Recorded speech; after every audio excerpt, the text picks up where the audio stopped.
ఆనందముగా నిన్ను వెంబడించి నీ సేవ చేసి నీ పాదముల చేర వాంఛించేదను.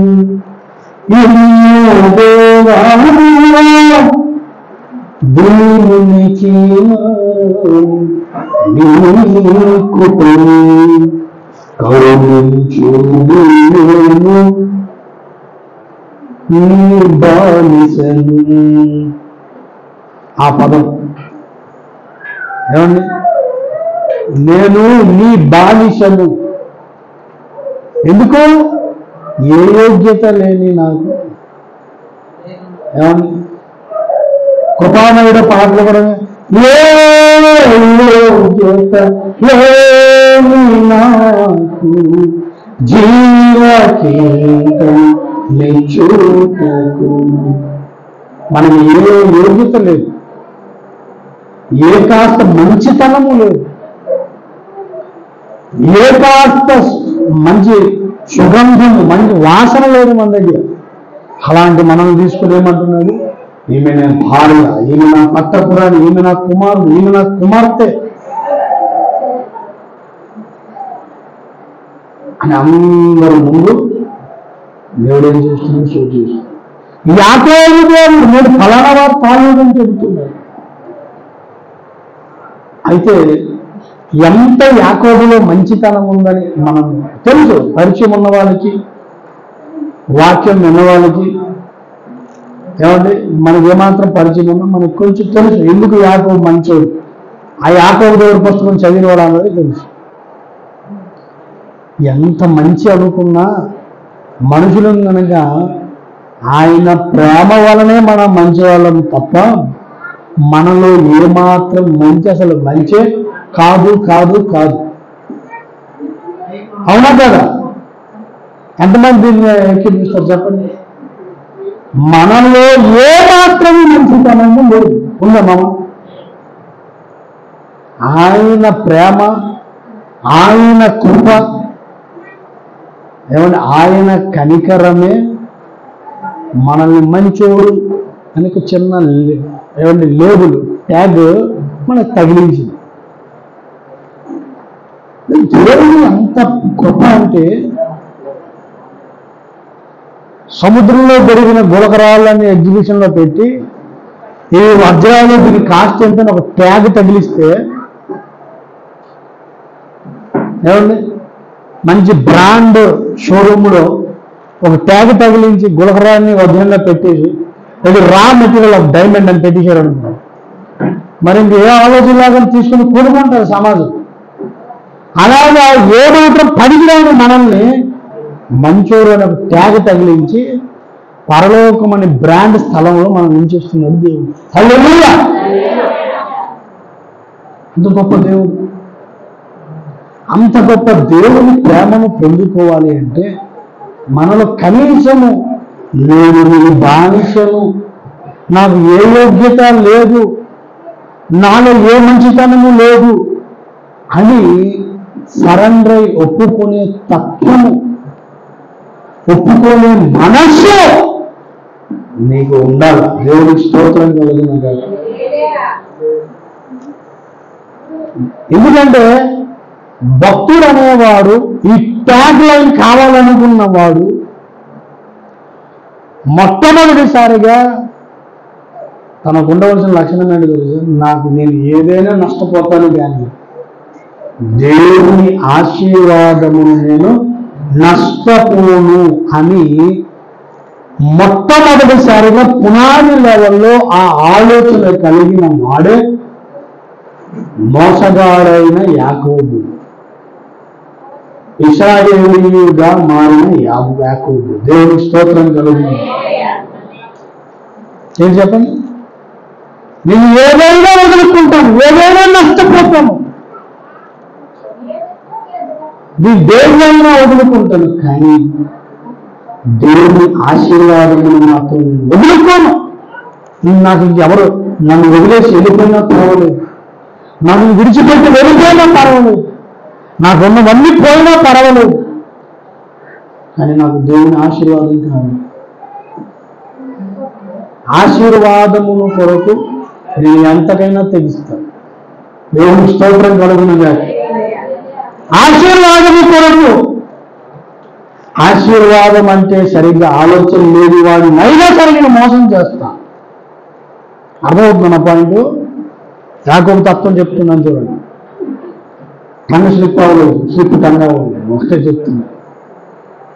ఆశీర్వాదము కొరకు, ఆశీర్వాదము పైన సరైన నిర్లక్ష్యము కలిగి ఉండి సరైనటువంటి పట్టుదల లేనటువంటి వాడిని అయినా మోసం చేశాను కానీ నేను ఆశీర్వాదం పొందుకుంటాను అనుకోవడమే యాకోబు తత్వం. దేవునికి స్తోత్రం కలుగు. దాన్ని చెడ్డగా దేవుడు పరిగణించలేదు. ఎందుకో తెలుసా? నువ్వు ఆశీర్వాదం అంత నిర్లక్ష్యంగా చేసినప్పుడు నిన్ను ఒకరు మోసం చేస్తే తప్పేంటి? అర్థమైందా? నీకు ఆశీర్వాదం పట్ల, దేవుని కృప పట్ల నీకు నిర్లక్ష్యం ఉంటే, దేవుని ఆశీర్వాదం కావాలి, దేవుని కృప పొందుకోవాలి అనుకున్నవాడు నేను మోసం చేయడం తప్పుగా ఎంచలేదు. ఎందుకంటే నువ్వు ఆల్రెడీ పాపంలోనే ఉన్నావు, నువ్వు తప్పులోనే ఉన్నావు. ఏంటది? ఏం ఆశీర్వాదం, నాకు పెద్ద ఆశీర్వాదం అక్కర్లేదు అని అన్నావు కదా. అందుకే నీ మీద ఈ శాపము, ఈ పాపము ఇవన్నీ పడతాయి. దేవుని ఆశీర్వాదమును లెక్క చేయని వాడు, దేవుని ఆశీర్వాదము పట్ల నిర్లక్ష్య జ్ఞాని కలిగి ఉన్నవాడు,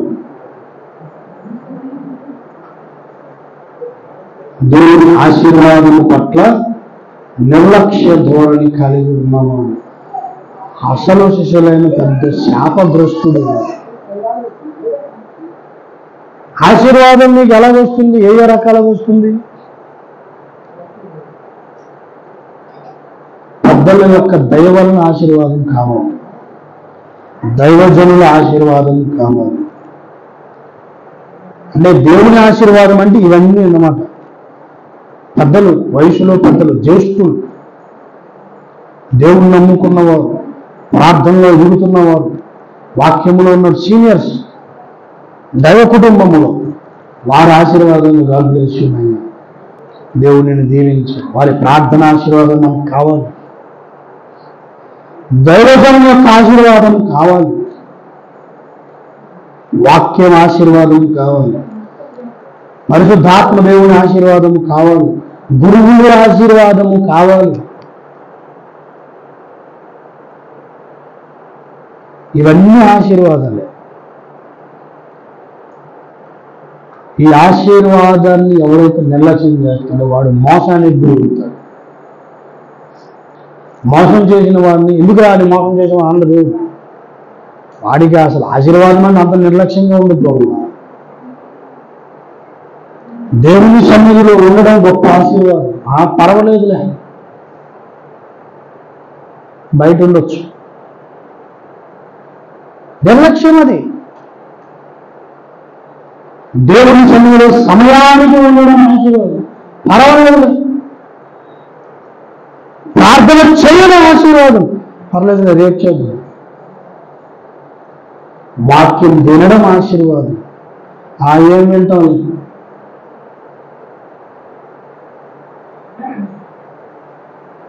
ప్రార్థనలో ఏకీభవించడం ఆశీర్వాదం, దేవుడికి ఇవ్వడం ఆశీర్వాదం, వాక్యం చదవడం ఆశీర్వాదం. ఈ ఆశీర్వాదాలను ఎవరైతే నిర్లక్ష్యం చేస్తున్నాడో వాడు ఇతరుల చేత మోసపోతాడు. తర్వాత భవిష్యత్తులో గొప్ప గాయాల పాలవుతాడు.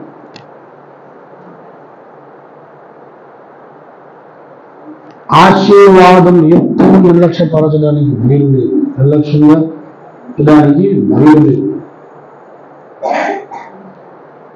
నాకు దేవుని కృప కావాలి, దేవుని కరుణ కావాలి. అయ్యా నీ కృప లేనిది నేను బ్రతకలేదు, నీ కనికరం లేనిది నేను బ్రతకలేదు అన్న లోతైన ఆశ నీకున్నా ఆశపడే ప్రాణిని తృప్తిపరుస్తానన్నాడు దేవుడు. ఇఫ్ యూ హ్యావ్ డిజైర్, నువ్వు దేవుని వాక్యం పట్ల లోతైన ఆశ నీకు ఉండాలి, లోతైన ఆశ ఉండాలి. జలభరితలకు కాదు. పర్వాలేదులే అని అంటున్నావు అంటే చాలా ప్రమాదం. పర్వాలేదు అన్నావు అంటేనే పర్వాలేదు అన్నావు అంటేనే చాలా ప్రమాదం. తప్పు తప్పు తప్పు. నిర్లక్ష్యంగా ఎప్పుడు వ్యవహరించడానికి దేవుడి వాక్యం ఎక్కడున్నా పర్వాలేదు, దేవుడి వాక్యం ఎక్కడ విన్నా పర్వాలేదులే అనే ఆలోచన నీకు ఉంటే నువ్వు పెద్ద సమస్యలు ఇరుక్కుంటున్నావు. రక్షణ బాప్తీసం పొందుకొని ప్రభు శరీరం ప్రభుత్వంలో పాల్గొనకుండా ఏమండి నిర్లక్ష్యంగా వ్యవహరించారనుకోండి, అది ఎంత శాపం అవుతుందో తెలుసా? చాలా పెద్ద శాపం అవుతుంది.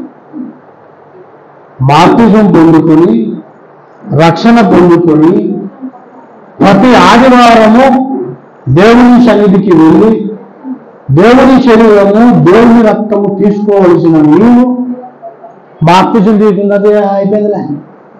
నిర్లక్ష్యంగా ఉంటే నీవు, నీతో పాటు నీ తరము, నీ పిల్లలు అందరూ శాపగ్రస్తులు అయిపోతారు. ఎందుకంటే నీకు నిర్లక్ష్యం వచ్చింది. పర్వాలేదు ఆదివారం ఒకటే. దైవజనుడికి హెచ్చరిస్తున్నాను, దేవుడే కనుక నాకు శక్తి ఇస్తే నాకు దేవుడు చెప్పించేస్తాను. ఎందుకంటే లేఖనానికి వ్యతిరేకంగా ప్రవర్తిస్తున్నాను. దేవుడేం చెప్పాడు? నమ్మి బాప్తీసం తీసుకున్న వాడు రక్షింపబడును. బాప్తీసం తీసుకున్న తర్వాత నీ బ్రతుకుకు 4 పునాదులు: సహవాసమునందు, అపోస్తుల బోధనందు, ప్రార్థనయందు, రొట్టె విరుచుట యందు నువ్వు ఎడతెగక పాల్గొనాలి. ఏదో బాప్తీసం తీసుకున్నాడు, తర్వాత ఎన్నోసార్లు దైవజనులు ఎన్నో పుస్తకాల ద్వారా ప్రవక్తల ద్వారా ఎన్నోసార్లు చెప్పిన వాళ్ళ నాకు అవసరం ఉంటేనే నేను వెళ్తాను, లేకపోతే లేదు. ఏమండి ఏదైనా పని ఉంటే అక్కడ ఎవరైనా కలవాలంటే హాయ్ హాయ్ బాయ్ బాయ్, లేకపోతే లేదు. దేవుని శరీరం పట్ల, దేవుని రక్తం పట్ల నీకున్న బుద్ధి పోయింది. నీ బుద్ధిని పక్కన పెట్టు. రక్షణ పొందును ఇలాగా రాగలిస్తే నీవు, నీ పిల్లలు, వారి పిల్లలు, వారి సంతానము శాపగ్రస్తులైపోతారు. బైబిల్ ఏం చెబుతుంది? దీన్ని అయోగ్యంగా తీసుకుంటేనే ఇంత సమస్యలు బైబిల్కుంటే, అన్ని తెలిసి రక్షణ పొందిన తర్వాత, బాప్తిజం తీసుకున్న తర్వాత దేవుని శరీరము దేవుని రక్తంలో పాల్గొనాలని తెలిసి నిర్లక్ష్యంగా వ్యవహరిస్తున్నావు అంటే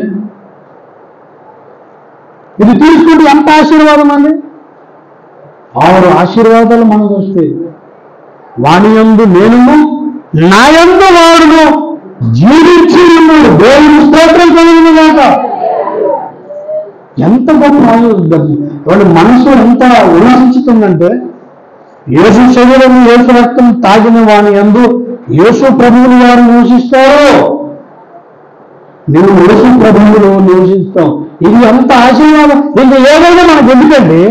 దేవుడు మనం నివసిస్తే, దేవుడు నీలో ఉంటే ఈ లోకంలో ఉన్నవాడిని నీరైపోవా? ఏమన్నాడు? నీలో ఉన్నవాడు ఈ లోకంలో ఉన్నవాడి కంటే గొప్పవాడు. దేవుని స్తోత్రం కలిగి ఉన్నాడు. నువ్వు శరీరం తినకపోతే నీలో ఉన్నవాడు ఎక్కడ ఉంటాడు? అర్థమైందా? నీకు ఏ తప్పులు ఉంటాడు? ఏసు తప్ప నీకు అన్ని చెత్తంతా కావాలి. ఏసు తప్ప ఈ లోకంలో ఉన్న ఏమంటే ఆనందాలు, పలుకుబడులు, పేర్లు, బీర్లు అన్నీ కావాలి. దేనికి? నువ్వు సత్యం తర్వాత నేను దెబ్బ పెట్టి పేరు రాసి పార్టీ దానికి దేవుడే. యేసు లేకుండా నీకు ఎన్ని ఉన్నా సున్నా. లేదు నాకు లేదు నీ తప్పు చెప్తున్నారు పాస్టర్ గారు, నా దగ్గర ఆధారం చూపించండి, నేను మారిపోతాను మిమ్మల్ని కొత్త నేను సులభ చేస్తాను ఆధారం. యేసు లేకుండా నీకు ఏమున్నా సున్నా. నీకు ఇక్కడ ఉన్నంత వరకు ఆనందంగా ఉండొచ్చు, ఫుల్గా మనసులో గొప్ప జాయ్ ఉండొచ్చు. కపక్కన కన్ను మూసిన తర్వాత నీ బ్రతుకు చిందర వందర అయిపోతుంది. నా బద్ధ శత్రువు కూడా నరకానికి వెళ్ళడం నాకు ఇష్టం లేదని అన్నారు అవుతుంది. సో నేను కూడా అంటున్నాను, నాకు అన్యాయం చేసి నాకు గాయపరిచి నన్ను బాధపెట్టిన నా బద్ధ శత్రువు కూడా నరకానికి వెళ్ళడానికి వీల్లేదు. ఎందుకంటే నరకమనగ పూర్వోతనాగవి అగ్నిగుండమంది, నరకమనగ పూర్వోతనాగవి అగ్నిగుండమంది, అగ్ని ఆరదు కాలిన వారికి చావు రాదు సుంది, వెలుపల వెలకదండగంది. అగ్ని ఆరదు కాలిన వారికి చావు రాదు సుంది, వెలుపల వెలకదండగంది. ఓ పరమగురుగా నమ్మిన తొలగు నరక బాధ, ఏమి చేసి ఆ నరక బాధం తప్పించుకొందురండి, ఏమి చేసి ఆ నరక బాధం తప్పించుకొందురండి. వ్రతములు మతములు కర్మకాండలు వ్యర్థము సుమ్మంది, పాపము బాపులేరు సుంది. వ్రతములు మతములు కర్మకాండలు వ్యర్థము సుమ్మంది, పాపము బాపలేరు సుంది. ఓ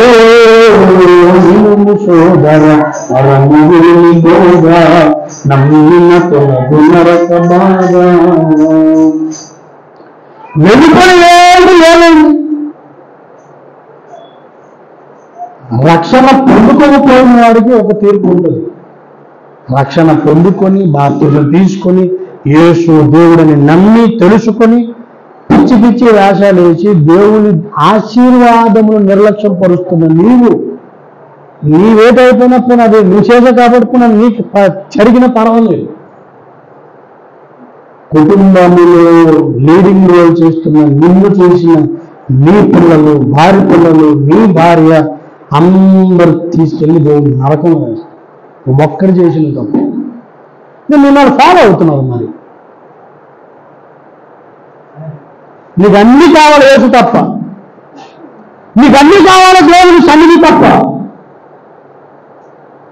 నీకు అన్ని కావాలి ప్రార్థన తప్ప.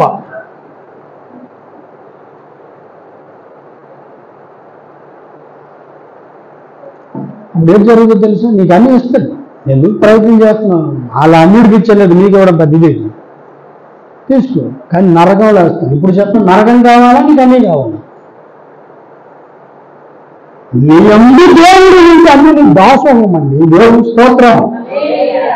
నీ అందు దేవుడు ఉంటే భూమి మీద నువ్వు బ్రతకడానికి ఏదేది కావాలో అన్ని ఇస్తాడు.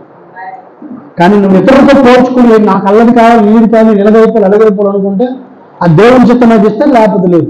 కానీ ఇతరులతో పోల్చుకొని నువ్వు కోరుకున్న అన్ని జరగాలని రూల్ లేదు. కానీ నువ్వు ఎలా బ్రతకాలనుకుంటున్నావో నీ బ్రతుకుకి నీ రక్షణ ఆనందాన్ని కొనసాగించుకోవడానికి పరలోకంలో నువ్వు ఉండడానికి ఏది అవసరమో ప్రతిదీ దేవుడు నీకు సమకూర్చేశాడు. హల్లెలూయా. వాటిని నువ్వు తీసుకోవడం, అది వదిలేసి దేవుని సన్నిధి నిర్లక్ష్యం చేసి ఆశీర్వాదం అని ఎవరు చెప్పాడు? ప్రార్థన ఉంటేనే దేవుడు ఇస్తాడా? ఆదివారం ఆరాధనకు వస్తేనే దేవుడు ఇస్తాడా? ప్రభు శరీరం తీసుకుంటేనే దేవుడు ఇస్తాడా? దేవుడికి కానికిస్తేనే దేవుడు ఇస్తాడా? అవును, ఇస్తాడు. బైబిల్ అదే చెప్తుంది, శాస్త్రం అదే చెప్తుంది. ఇచ్చి సాధించండి అన్నాడు, అడగండి అన్నాడు. దేవుని సన్నిధికి రాకుండా సహవాసములు ఎక్కడో ఉంటే నీకేం జరుగుతుంది? మోసపోతావు మోసపోతావు. నువ్వు ఆల్రెడీ మోసపోయి ఉన్నావు. నీతో పాటు నీ కుటుంబము కూడా నరకములోకి వెళ్ళబోతుంది. తస్మాత్ జాగ్రత్త. దేవుడు మాట్లాడుతున్నాడు. నువ్వు మారు మనసు పొంది ఏమండి ఆదివారం సెలవు ఇవ్వలేదని ఉద్యోగాలు మానేసిన మహాధన్యులు ఉన్నారు. దేవునికి స్తోత్రం. అవునా కదా? నాకు ఆరాధనకి ఇబ్బంది అండి. ఒకరోజు ఉద్యోగం ముఖ్యమా సండే ముఖ్యమండి. సండే ఎందుకు రాలో అంత నీకు పట్టుదల? ఎందుకు అంత పట్టుదల? నేను దేవుళ్ళని వదులుకుంటాను కానీ ఆదివారం ఆరాధనకు వదులుకోలేను. అంటే ఇక్కడ లింగమ్మ ఉందా? Very good. మంచి మాట, అద్భుతమైన మాట. ఉదయాన్నే పాస్టర్ గారు ఆరాధన ఎక్కడ? అమ్మ పలానా దగ్గర. నేను ఆమె కోసమే పంపించా కిందకి. ఎందుకంటే కళ్యాణ మండపం అన్నది మళ్ళీ మర్చిపోయి ఇక్కడ అవ్వట్లేదు వెళ్ళిపోతుంది. ఆసక్తి కలిగి ఆమె వయసు ఎంత? వైజాగ్లో పని చేసుకుంటుంది. అక్కడ కూడా ఆరాధనకి వెళ్తుందట. ఆదివారం నేను ఇక్కడ ఉండిపోయాను, నేను దేవుని చర్చికి వెళ్తానో లేదో, అది ఇక్కడ దొరుకుతుందో లేదో సావాసం అని ఆశతో ఎదురు చూస్తుంది ఆ వృద్ధురాలు. కొవ్వెక్కి బాగా బలిసి ఉంది, ఆరోగ్యంగా ఉంది. మనము ఆదివారం ఆరాధన లేకుండా పర్లేదు లేదు. ఏం చేయాలని? ఏం చేయాలి దేవుడు? ఆమె అడిగింది, అమ్మ ఆరాధన ఎక్కడ జరుగుతుందో ఒక వ్యక్తికి అడిగింది. నేను చర్చికి శాడలో నేను మాది చర్చకి అప్పుడు గొప్ప చెప్పుకుంటే కాదు. ఓ నా తల్లి హయమ్మను, ఓలమ్మ నా తల్లి మంచిదను అని చెప్పి నా దగ్గరికి వచ్చి ఈరోజు చర్చికి వచ్చింది. దేవుని ముఖకాంతి, దేవుని వాక్యం నేను ఆదివారం వినాలి, పరిస్థితులతో సావాసం చేసి నేను అక్కడ ఉండి దేవుడి పొద్దు ఎంత ధన్యత అండి. నువ్వు అనుకుంటున్నా నేను దేవుడిని, పాస్టర్ గారిని, సంఘాన్ని నిర్లక్ష్యం చేసి నేను ఉండిపోయాను. పిచ్చోడా పిచ్చిదానా, నీకు అదొక పెద్ద శాపం తగులుతుంది. దేవుడికి దూరమయ్యే భయంకరమైన శాపం నీకు తగులుతుంది. నువ్వు అనుకుంటున్నావు నేను ఎలాగ ఉండిపోయి నా ఈ లోక విషయాల్లో నేను హ్యాపీగా ఉండిపోయానని. నువ్వు అంత శాపగ్రస్తుడు అంటే నీతో పాటు నీ కుటుంబాన్ని కూడా అలాగా ఈడ్చుకొని నరకంలో పడేసేంత దుర్మార్గుడు అయిపోతున్నావు. మారు మనసు పొందాల. నువ్వు ఎక్కడున్నా, ఏ స్థలంలో ఉన్నా, ఏ ప్లేస్లో ఉన్నా ఆదివారం ఆరాధనకి ఎక్కడ మిస్ కాకూడదు. అక్కడ ఏదో ఒక చర్చ్ ఉంటుంది, అక్కడికి వెళ్ళిపోవాలి. మొట్టమొదటిసారిగా అగాపే చర్చ్ ఎక్కడ ఉందో అక్కడ చూసుకోవాలి. అక్కడ లేనప్పుడు ప్రభు వల్ల ఎక్కడ ఇస్తారో ఆ చర్చ్ చూసుకోవాలి. ఏమీ లేనప్పుడు అప్పుడు ఏదైనా ఒక చర్చికి వెళ్ళిపోయి దేవుని సన్నిధిలో ఉండాలి. అయ్యా మీరు ఆదివారం ఏమండి ఒక అన్యుడికి బుర్రబుద్ధి అవుతుందండి. వాడు పలానా రోజు ఒక వ్రతం పూరడానికి ఆ వ్రతం బంధం కలిగించుకోండి. నాకు ఈరోజు పూజ ఉంది, పని ఉంది, మీరు ఇటు అనుకోవద్దు. సత్యదేవుడు నిజమైన దేవుడు అని తెలుసుకొని నీ రక్షణకి కారకుడు, ఈ విశ్వానికి కారకుడు, నీ ఉనికికి కారకుడు అయిన వాడినేమో నిర్లక్ష్యం చేస్తాడు. ఆశీర్వాదమును నిర్లక్ష్యం చేసేవాడు ఏశావు. అందరి చేత మంచిడు అనిపించుకున్నది ఏశావు. ఆశీర్వాదమును కొరకు దేనికైనా సహిస్తాను అనుకొని అందరి చేత మోసగాడు అనిపించుకున్నవాడు యాకోబు. దేవుని స్తోత్రం కలుగును గాక. ఏశావు అందరికీ మంచిడే, కానీ ఆశీర్వాదం నిర్లక్ష్యం చేసినోడు. యాకోబు అందరి దృష్టిలో మోసగాడే, కానీ ఆశీర్వాదం కొరకు ఎంతకైనా తెగిస్తాడు. అవసరమైతే అన్నను మోసం చేయడానికైనా తెగిస్తాడు. దేవుని స్తోత్రం కలుగును గాక. ఇది యాకోబు తాలూగా లక్షణం. హల్లెలూయా.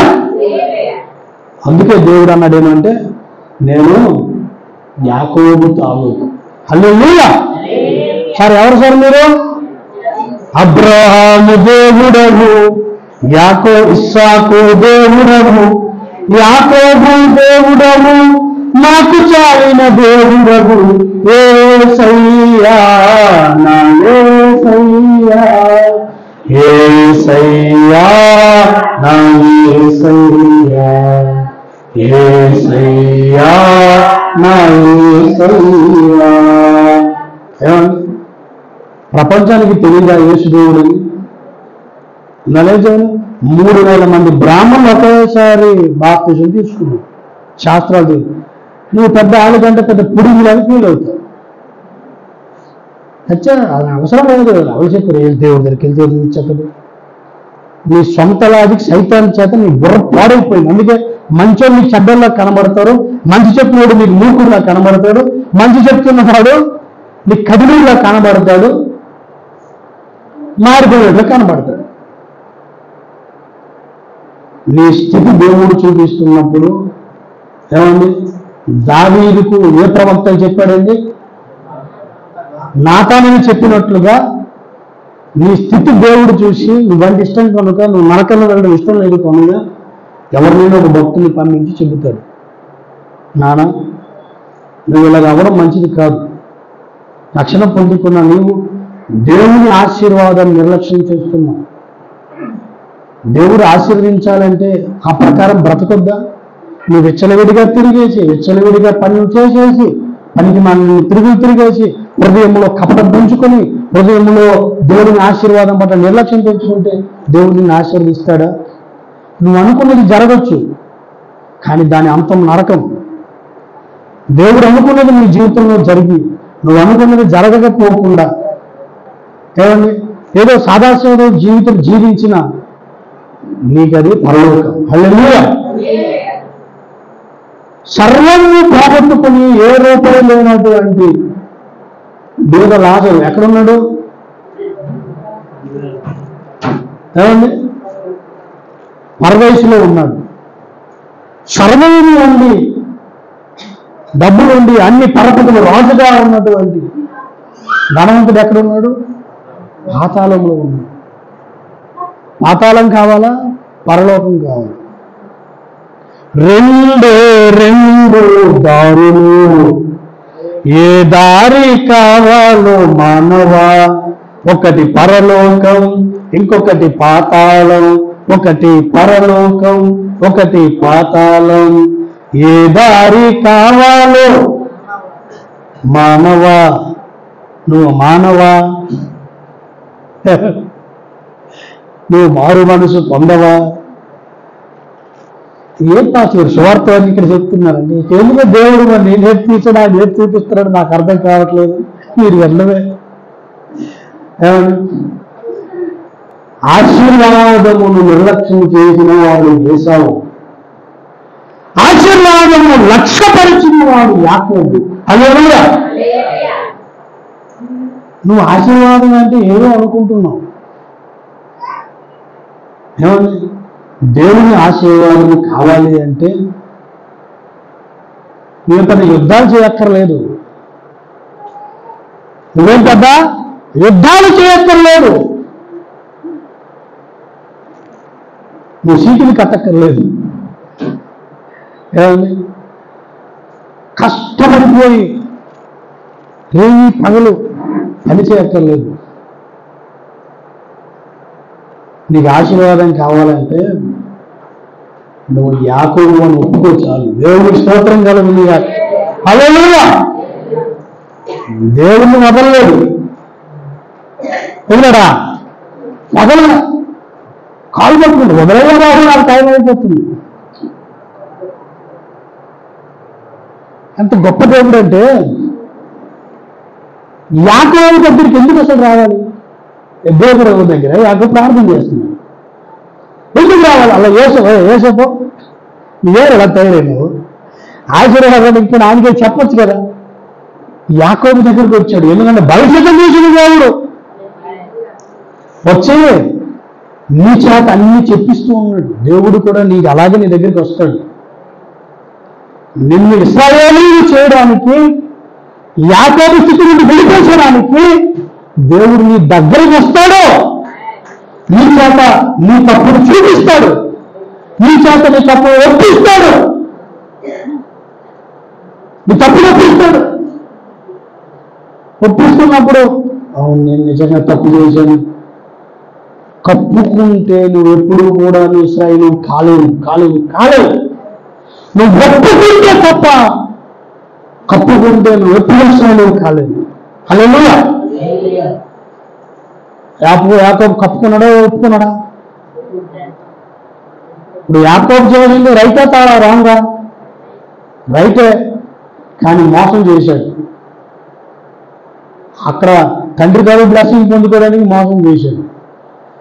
ఇక్కడ అన్న జ్యేష్ఠత్వాన్ని తీసుకోవడం మోసం చేశాడు. అందరూ మోసగారు అంటున్నారు. నిజంగా నేను మోసగాడిని. నా జన్మ కర్మ పాపముల చేత నేను మోసగాడిని అని దేవుని సన్నిధిలో ఒప్పుకున్నాడు. దేవుని స్తోత్రం కలుగుతుంది. ఇక ఆ ఆశీర్వాదాలతో పాటు అసలు సర్వోన్నతమైన ఆశీర్వాదం, నేను యాకోబు దేవుడను. హల్లెలూయా. ఎంత గొప్ప ఆశీర్వాదం ఇచ్చేసారండి. కేవలం అయిపోయాడు యాకోబు. ఈరోజు దేవుడు మీ దగ్గర కూడా అలాగే వస్తూ ఉన్నాడు. నాయన నా కుమారుడు, నువ్వెక్కడున్నా సరే దేవుని ఆశీర్వాదం నిర్లక్ష్యం చేస్తున్నావు, నువ్వు చెయ్యకు. దేవుని ఆశీర్వాదం నిర్లక్ష్యం చేసి నువ్వు ఎన్ని ప్రయత్నాలు చేస్తున్నావు? ఆ ప్రయత్నాలు కనుక సఫలత ఎలాగొస్తుంది? ఒకవేళ సఫలతే కావాలనుకుంటే నేను వదిలేస్తాను, కానీ నరకానికి వెళ్ళిపో. ఆలోచించుకో. నిన్ను నీ భార్యను మార్చుకో. మతములు ఏవి నిన్ను రక్షించలేదు, ఏవి నిన్ను రక్షించలేదు. నేను చేయని పని లేదు, నేను తిరగని ప్రదేశం లేదు. దేవుడు అందుకే ఏమంటే మీ సంఘానికి నాయకుడిగా నన్ను పెట్టాడు. దేవుడి స్తోత్రం కలిగిన మంత్ర తంత్ర గజకర్ణ గోకర్ణ విద్యలు అన్ని తెలుసు వచ్చినట్టు కలిగి. దెయ్యము లెక్క తెలుసు, పిశాచం లెక్క తెలుసు, దాని స్వరము తెలుసు, దేవుని స్వరము తెలుసు, దేవుని వాసన తెలుసు, దెయ్యం వాసన తెలుసు. ఇక్కడ నాకంటే పండిపోయడం లేదు. వయసులో అందరూ పెద్దవాళ్ళు గౌరవనీయులు అవ్వచ్చు, కానీ దైవత్వం విషయంలో దేవుని తెలుసుకోవాలన్న ఆ ప్రయత్నం విషయంలో ఇక్కడున్న వాళ్ళు ఎవరు లేరు. అన్ని తిరిగి వచ్చాను నేను. తిరిగి రాగా నాకు ఒకటి తెలిసింది. ఏమండి? సూర్యుడి కింద సమస్తం వ్యర్థం. యేసు తప్ప ఇంకొక మార్గం లేదు, యేసు తప్ప ఇంకొక మతము లేదు, యేసు నామము తప్ప అంత శక్తివంతమైన నామం ఒకటి లేదు. మంత్రములకు మించిన నామము విశ్వములో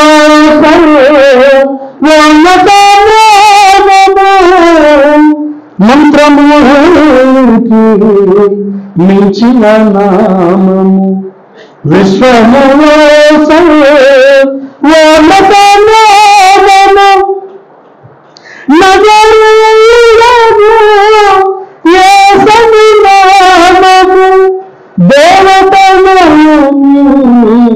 సురచిర నామము నాదు సాయము. దేవతనయము సురచిర నామము నాదు సాయము. ఎవరు లేరు నన్ను గావగను, ఎవరు బ్రతిమాలినను, ఎవరు లేరు నన్ను గావగను.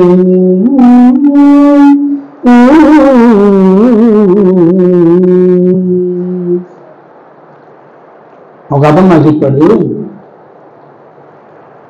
చిరంజీవులు 7 చిరంజీవులు ఉన్నారు తెలుసా?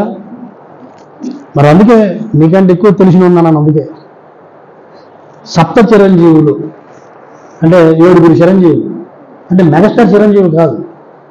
చిరంజీవులు అంటే చావుడు లేనటువంటి వారు. దాంట్లో ఇప్పుడు సినిమా ఒకటి వచ్చింది కదా, అశ్వత్థామకుడు, కలికి అశ్వత్థామకుడు, ఆంజనేయుడు ఒకడు. ఏమండి?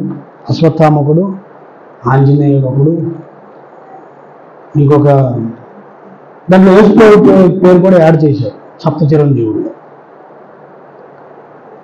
ఇంకొక మహర్షి ఎవరు ఒక అతను.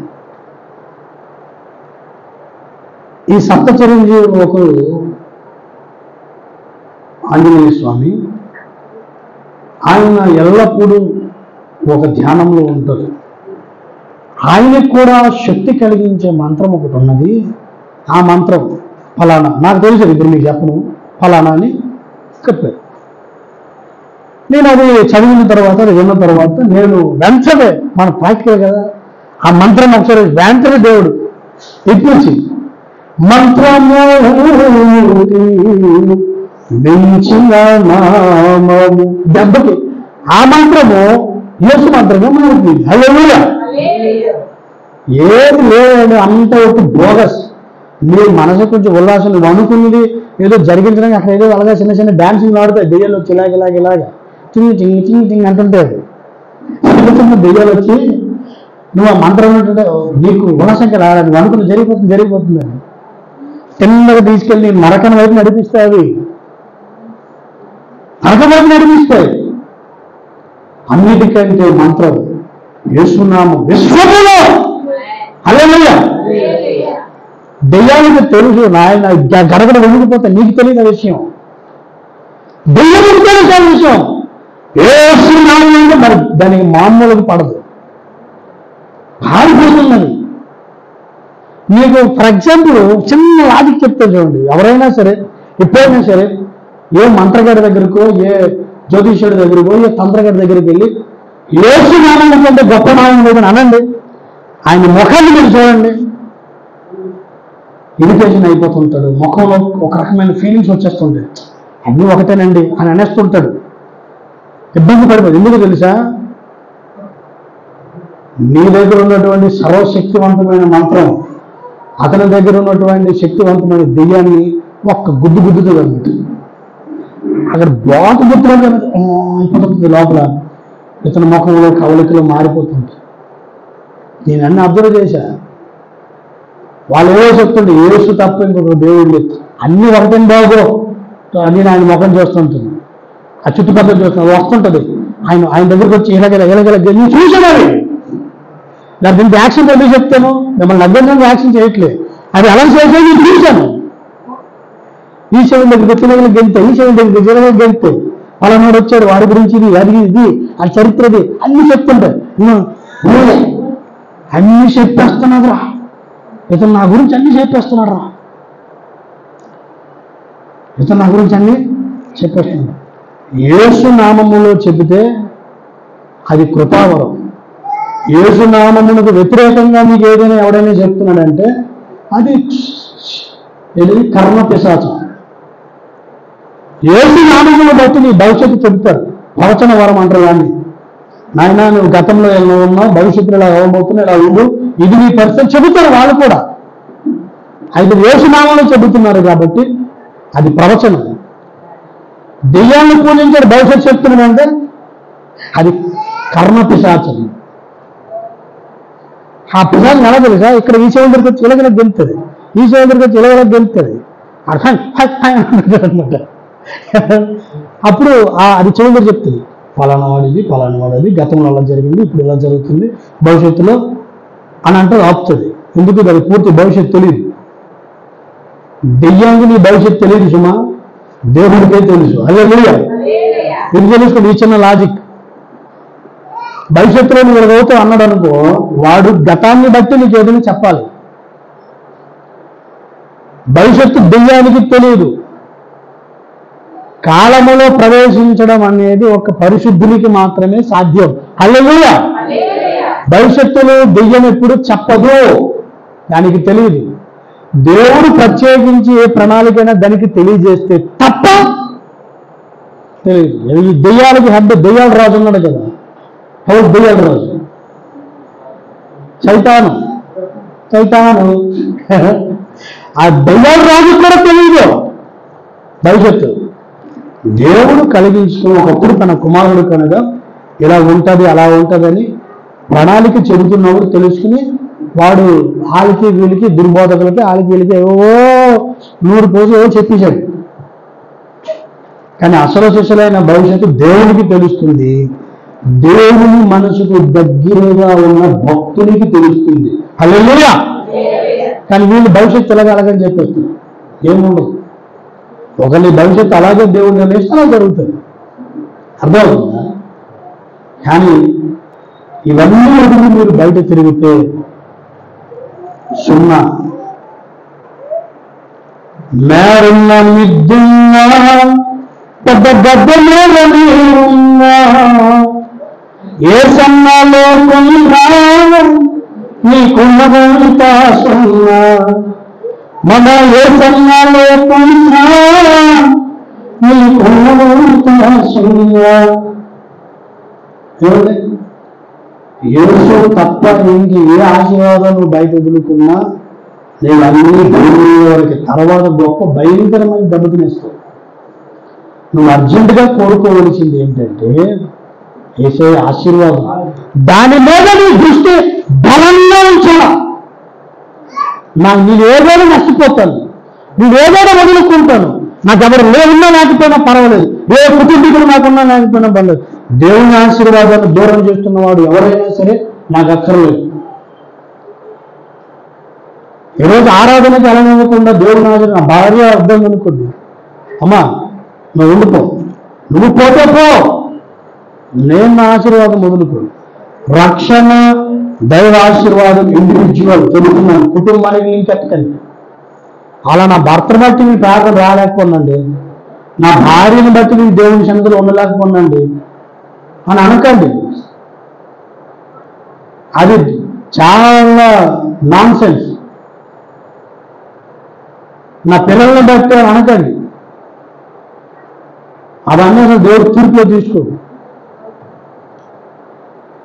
నీ భర్త, నీ భార్య, నీ పిల్లలు, నీవు దేవుడి నుండి పొందుకునే ఆశీర్వాదానికి ఆటంకం అయితే సింపుల్లీ లీవ్ దెమ్, వదిలేయడం.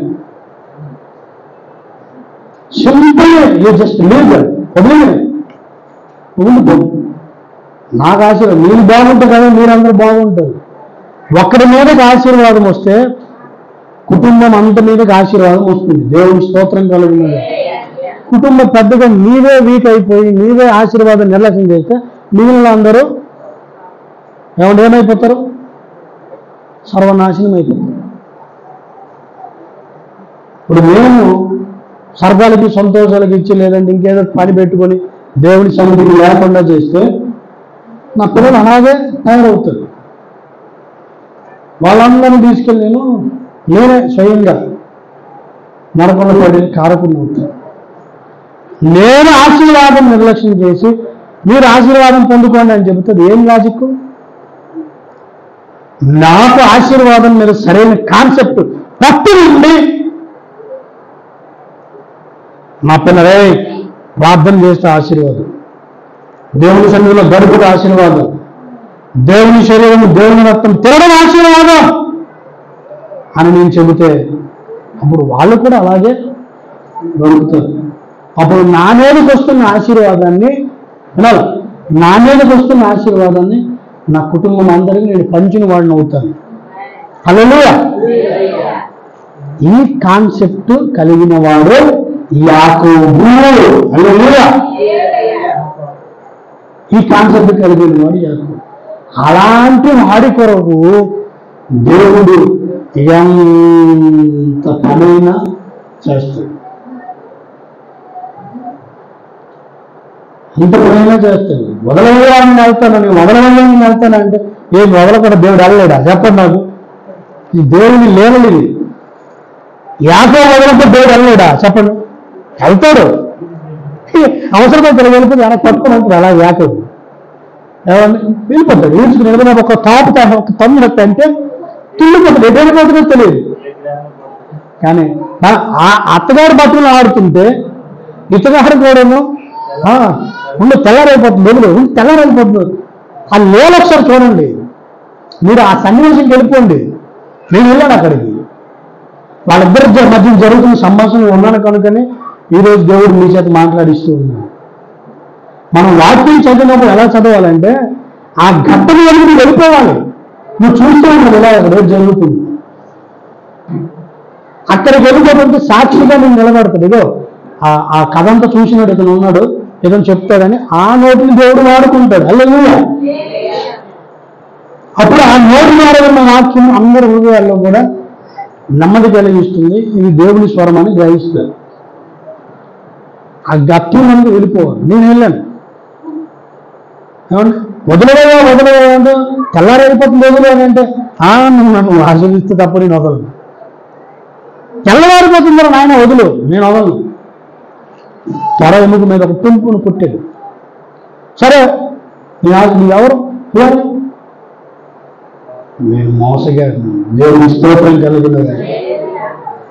ఇంత ప్రార్థన అతను చేస్తారు. అన్ని ప్రార్థన చేస్తున్నాడు యాకోబు, అన్ని చేస్తున్నాడు ప్రార్థన. కానీ నేను మోసగాడిని తండ్రి అని మాత్రం ప్రార్థన చేయట్లేదు. ఆ ఒక్క మాట చెప్పించడం కొరకు ఈయన మనిషిలాగా బిహేవ్ చేసి అల్లరిగా, ఏమండి అతను అల్లరి చేస్తే వదులని మారం చేసే వ్యక్తిగా ప్రవర్తించి ఆశీర్వాదం ఇవ్వడానికి పూనుకున్నాడు. దేవుని స్తోత్రం కలుగునుగా. ఈ మనసు కనుక నీకుంటే దేవుడు నీ కుటుంబంలోనూ అలాగే ఉంటాడు. దేవుడు నీ హృదయంలోనూ అలాగే ఉంటాడు. దేవుడు నువ్వు ఎక్కడైతే నీకు అక్కడ ఉంటాడు. కాబట్టి ఆ లక్షణాన్ని మనం పొందుకుంటాం. కప్పుకోవద్దండి దయచేసి, కఠినలు కాకండి దయచేసి. ఒప్పుకోండి, అయ్యా మారుమని అయిపోయింది, ఇక నేను ఎంత తప్పు చేశాను నాకు ఈరోజు చూపించు. నేను పోవడం కాకుండా నా కుటుంబాలు పోతాయని ఈరోజు నాకు గ్రహింపు కలిగించు. ఏమండి ఏశావు సంతానం ఎందుకు లేదు బైబిల్లో? మనకంటే యాకోబు కోసమే తెలుసు. ఏశావు గురించి అక్కడ ఆగిపోయింది ఎందుకు? ఆశీర్వాదం పట్ల నిర్లక్ష్యం, జ్యేష్ఠత్వం పట్ల నిర్లక్ష్యం. ఓపిక లేదు, ఓపిక ఉండదు. ఓపిక లేదే కదా జ్యేష్ఠత్వం నమ్ముకున్నాడు. చిక్కుడికాయ కూర, ఇప్పుడైతే మటన్ బిర్యానీ అయినా బాగుంది, చిక్కుడికాయల కూర కదా, ఓపిక లేదు. దేవుడు దీవించినంత వరకు, దేవుడు మార్గం సలారం చేసినంత వరకు ఓపిక పెట్టి కనిపెట్టుకుని ప్రార్థన చేస్తున్న లక్షణము యాకోబుది. దేవుడికి స్తోత్రం కలుగును కదా. కానీ యాకోబు అందరి దృష్టిలో మోసగాడు. మళ్ళీ ఓపిక కలిగి ఉంటాను అనుకోవడం యాకోబు లక్షణం. ఆవిడ అంతవరకు ఓపిక ఎత్తాడు, బుద్ధి జ్ఞానం లేదు, ఏది ఇచ్చేయాలి, ఏది జరిగిపోవాలి అని అనుకోవడం ఏశావు లక్షణం. ఏమన్నాడు? నాకు వెంటనే జరిగిపోవాలి, వెంటనే ఏది జరిగిపోవాలి. నీ బలహీనతను చూశాడు యాకోబు. చెప్పు ఎక్కడికి వాళ్ళకి ఏమంటే అదే టైంకి మరి యాకోబు కూడా ఆకలేదా? నా పాయింట్ గమనించింది. మరి ఇతను ఎందుకు కావట్లేదు, అతను ఎక్కడికి అయ్యాడు అంటే నిర్లక్ష్యం. మనోడికే నిర్లక్ష్యం, ఆశీర్వాదం పట్ల నిర్లక్ష్యం. అప్పుడు చూశాడు, సరే నేను భోజనం పెడతాను, నీ జ్యేష్ఠత్వం నాకు ఇస్తావు, పెద్దరికం నాకు ఇస్తావు, సరే తీసుకోలే, ప్రాణమే పోతుంది, పెద్దరికం మీద తీసుకో, కోరికే ఇచ్చి. జ్యేష్ఠత్వం అనేది అంత సామాన్యంగా వచ్చే ఆశీర్వాదం కాదు. అది పెద్దరికం అనేది అంత సామాన్యంగా వచ్చే ఆశీర్వాదం కాదు. దాన్ని నువ్వు నిర్లక్ష్యం చేశావు. మరి నీకోసం దేవుడు ఎలా మాట్లాడుతాడు? అందుకే యాకోబు కోసమే మాట్లాడాడు. నేను యాకోబు తాలూకు అని చెప్పుకున్నాడు. హల్లెలూయా.